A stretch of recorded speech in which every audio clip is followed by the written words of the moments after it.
And I just can't see water lines spidering out through all these little rural housing, this community. And that's why we try to tell people at least get your well checked before anything else. The company's not your friend. They really, I know they gave you a hat, but the company's not your friend. And if they try to tell you, you don't need your water tested and you don't need this, that we're going to take care of you, talk to the coal mine community, because they've already heard that story when coal was extracted. Don't worry. You don't have to call your lawyer. You don't have to call the DEP. You don't have to call anybody. We'll take care of you. And ultimately, they walk away not fulfilling the responsibility that they were supposed to fulfill. We've kind of been run over here a few times.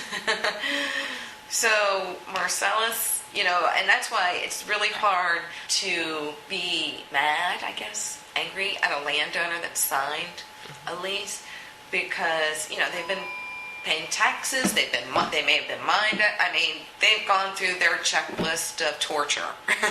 So this was almost like, wow, look, I may have lost my water, most of my water to mining, and here I am. I might have an opportunity to get a little money, fix up my house, buy a car. And so those are the things they think of. These people aren't fancy people. They're law-abiding, upstanding, they're law-abiding citizens that just trying to do for themselves and their kids. For us, it's about water. It's about clean water. It's about healthy water. And it's about the future. Because the way things are going down here for Greene County, I am wondering what it's going to be like in 10, 12 years. I really do. I just wonder if it's going to dry up and become a desert. But those are my concerns. Like I said, we have wells that cover this ridge already. And they're shallow wells? No. We have many coal bed methane wells. We have deep vertical wells, the Marcellus deep vertical. Penteco, when they were really one of the first ones to come into this area was Penteco. And they don't know how to do horizontal. So they did deep. And they're on that side over there. But Penteco was bought out by Range. So Range is coming in and putting a couple more wells in, but I don't know if they're going to be vertical or if they're going to be horizontal. The vertical ones don't seem to bother me as much. I do worry about the horizontal just because the footprint of those things are pretty big. But I mean, I know with verticals you still have a huge pit that has to be hauled away and reclaimed and all that stuff. But it didn't seem like when they had their wells drilled up here, I only saw one dumpster. I don't see the 20, 30 things that need to be filled up so they can have the water to frack. I don't know how the fracking is on these deep vertical wells opposed to the horizontal, but I know with the horizontal, the millions of gallons that are being used, I can't see us having it. Between the dewatering we have with coal, I just can't see it. I can't see us having that much water to be able to do as many wells as they perhaps could be predicting in this area. Or in fact, I'm sure a lot of people might be saying that. And I did talk to someone that said, but Greene County's blessed with water. And I said, well, I'm blessed with good health. Do I want that to change? We are blessed with water, but how much is clean and how much is polluted already? So we've got acid mine drainage on the other end of the county. We've actually have two small spots now up here, which we never had before. Just tiny spots. I mean, nothing like the big abandoned mines. It seeps, but they add up. All these things add up. Over here, CNX in Jackson Township just got a bunch of game lands. So that's all going to be a mess. And there are batteries all over the place. And we have trucks hauling this stuff. And like I said, I don't know where it's all going now, except to Indiana. Before Dunker Creek was killed, this was going in our streams. It was being actively dumped in streams, in abandoned mines. and for Dover Creek, they had CNX was issued an underground injection control permit to dump into what they call a mine void. But there really are no mine voids because they're filled with water, and in itself, void means empty. And so they're not a void. They're full of water. And we don't know where this water's going, how it's moving from one abandoned mine to another. And so there's lots of issues. Lots of issues. That's where can be more of help than me. He is really on top of this. And it seems the last 10 years have been, wow, accelerated. Totally accelerated. They want to put a new prep plant over here, Foundation Coal, Alpha Resources. But fortunately, the Center for Coalfield Justice, the Mountain Watershed Association, and Penn Future, as well as Wheeling Creek Watershed Conservancy, that's the local group over here, hired, he's a biologist, and he works out of Wheeling Jesuit University, and he's worked all through the Appalachians on mountaintop removal, on all those things. They hired him to do some monitoring over there, and not only did they find out that these streams were high quality, there was 3 that were exceptional value streams.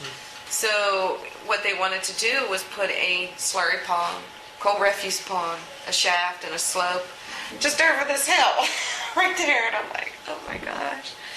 I just don't know how much coal's left in Greene County to mine. At the Pittsburgh scene, I'll say that, the Pittsburgh. Maybe 30 years, maybe. And then after that, we've got the Freeport. But it can't be long-haul mined, I believe. I believe they do that continuous mining. So the coal is waning. I think our economics, at this point, we should be looking to a future of not fossil fuels as our main economic driver here in Greene County. We really lack a diverse work environment, workforce. You could be a teacher, a nurse, a coal miner. We're blessed with water and fossil fuels. Of course, the fossil fuel industry, their main goal is to get the fossil fuels out. And that means by any means possible. When were you first introduced to gas drilling? Gas drilling? Well, probably in 2003 with coal bed methane came this in, like, what's going on? What is it they're doing? And then in 2007, a friend of mine who's a pilot was out in LA. He picks up a paper out there, a newspaper. He's reading about Greene County in their newspaper out there. And he comes back and he says, what is going on? He says, why is Greene County of any interest to anyone in Los Angeles? And so he begins reading about the Marcellus Shale.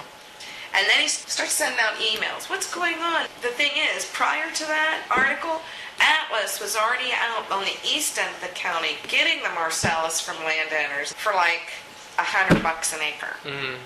You see how that works? Oh, yeah. Yeah. So, and what's so funny is people was like, well, I got free gas. As I have went through the process from 2007 to now, I have realized people created very bad leases for themselves, where they gave away from the surface to the center of the earth, basically, of their gas rights. Some were very savvy, some weren't, because divide and conquer. The companies keep you away from talking to your neighbor, or, don't tell your neighbor what I'm doing, what we're dealing and wheeling and all that stuff. So some people got $3,200 an acre near the end, like 08, 09.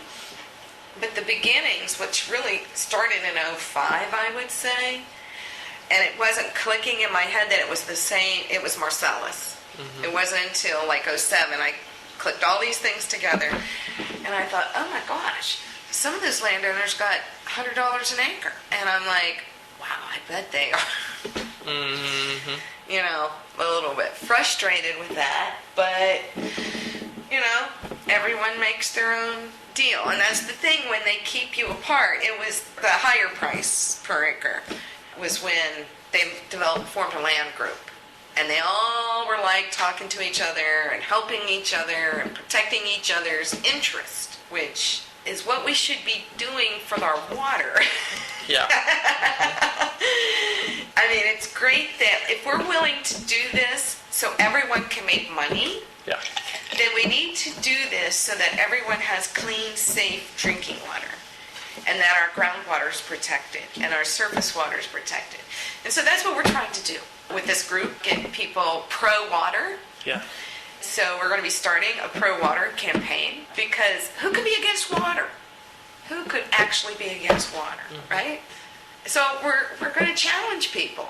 You know, we hope to challenge folks and say, okay, you signed a lease, no problem. Are you for water? Are you for water? And so hopefully they'll say, yes, we are for water. And I said, that's great. Come join us.